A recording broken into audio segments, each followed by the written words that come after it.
Welcome to our video tutorial, and we will define what is asset and the two ways of writing asset.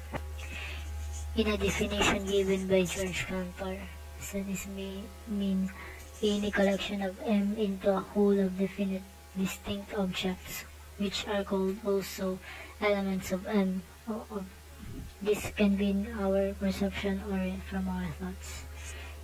This means that anything that it belongs to a group or any part that is part of a whole, it is considered as sets. To illustrate, I'll give you more example on this later. In this example, we are given a computer. Computer is the set, while monitor, chassis, keyboard, mouse are considered only as an element or part of the set. When you say set, these are the generalization or the group name wherein elements are contained.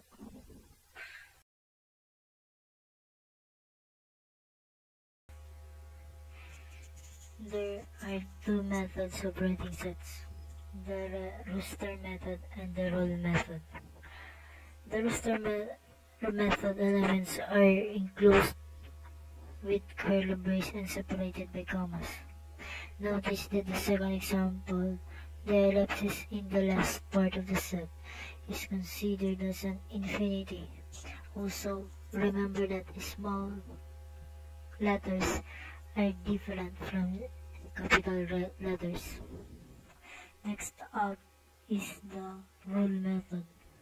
Elements are not stated directly because there must be a condition first before giving up the elements. Also, in rule method, you need to solve first the condition before finding out the elements.